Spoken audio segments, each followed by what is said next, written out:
السلام علیکم ورحمۃ اللہ وبرکاتہ۔ بسم اللہ الرحمن الرحیم۔ محترم ناظرین، یہ ایک درد بھری ویڈیو ہے جس کو آپ کے ساتھ سماعت کیا جا رہا ہے، لہٰذا تمام حضرات غور سے سنیں اور دوسروں تک شیئر کریں۔ جزاک اللہ خیرا۔ نیک ہمسایہ۔ ایک آدمی کہتا ہے، میرے پاس ایک بہت غریب ہمسایہ تھا جو سڑکوں پر روٹیاں بیچتا تھا۔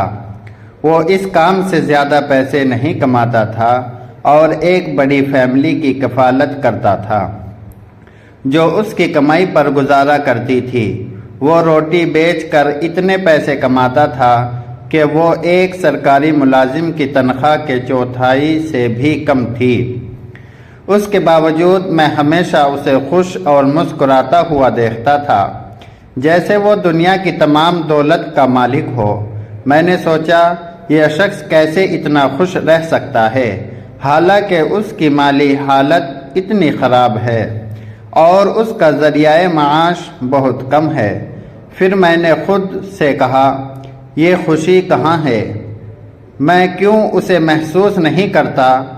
میری مالی حالت تو اچھی ہے، میرے پاس بڑا گھر ہے، بینک میں پیسے ہیں اور ہر چیز ہے جو مجھے چاہیے، پھر بھی میں اس خوشی کو محسوس نہیں کرتا۔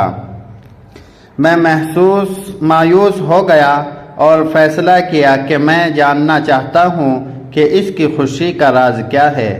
آدمی کہتا ہے، میں جمعہ کے دن کا انتظار کرنے لگا کیونکہ وہ چھٹی کا دن تھا۔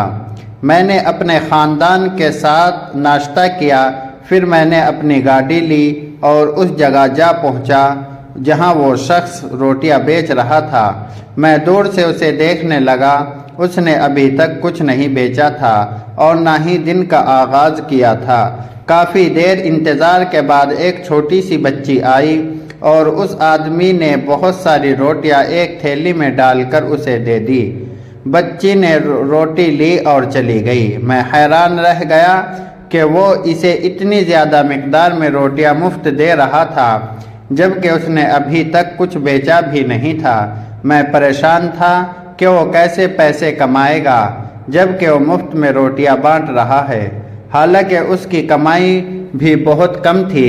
لیکن حقیقی حیرانی تب ہوئی جب بچی کے جانے کے چند منٹ بعد اچانک لوگوں کا ہجوم اس کے سامنے جمع ہو گیا، جیسے وہاں اور کوئی روٹی بیچنے والا نہ ہو۔ میں یہ سب دیکھ رہا تھا اور یقین نہیں کر پا رہا تھا کہ یہ سب کیسے ہو رہا ہے۔ میں نے انتظار کیا یہاں تک کہ اس نے ساری روٹیاں بیچ دی۔ پھر میں اس کے قریب گیا اور کہا، ماشاءاللہ، تم نے ساری روٹیاں بیچ دی۔ اس نے جواب دیا، الحمدللہ، یہ اللہ کا فضل ہے۔ کیا تم روٹی لینا چاہتے ہو؟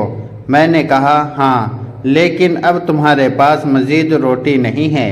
اس نے کہا، میں تمہیں اپنے حصے کی روٹی دے دوں گا۔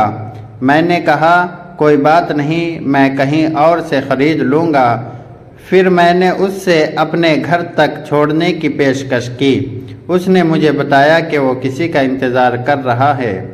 میں نے کہا، ٹھیک ہے، ہم ساتھ انتظار کر لیتے ہیں۔ تھوڑی دیر بعد وہی بچی دوبارہ آئی۔ اس آدمی نے کچھ پیسے اس کے ہاتھ میں دیے اور اسے فوراً گھر جانے کو کہا۔ پھر ہم گاڑی میں سوار ہو گئے اور چلنے لگے۔ میں نے اس سے پوچھا، اس بچی کی کیا کہانی ہے؟ اس نے جواب دیا، یہ میرے دوست کی بیٹی ہے جو میرے ساتھ روٹیاں بیچتا تھا، لیکن وہ بیمار ہوا اور فوت ہو گیا۔ انا للہ و انا الیہ راجعون۔ اور اپنے پیچھے صرف عورتوں پر مشتمل ایک فیملی چھوڑ گیا۔ ایک دن میں نے اس بچی اور اس کی بڑی بہن کو کوڑے کے ڈھیر میں کھانا تلاش کرتے ہوئے دیکھا۔ میں نے ان سے پوچھا، یہ کیا کر رہے ہو؟ تو انہوں نے بتایا کہ وہ 2 دن سے بھوکے ہیں اور کوڑے سے بچا ہوا کھانا اکٹھا کر رہے ہیں۔ تب میں نے فیصلہ کیا کہ میں اپنی استطاعت کے مطابق ان کی کفالت کروں گا۔ آدمی کہتا ہے، میں بہت متاثر ہوا اور اپنی آنسوؤں کو روک نہیں سکا۔ تب میں نے جانا کہ اس کی خوشی کا راز کیا ہے۔ کہانی ختم ہوئی۔ لیکن سبق ابھی ختم نہیں ہوا۔ اگر آپ نے مکمل دیکھی تو براہ کرم نبی کریم صلی اللہ علیہ وسلم پر درود بھیجے۔ جزاک اللہ خیرہ۔ اللہ آپ کو جزائے خیر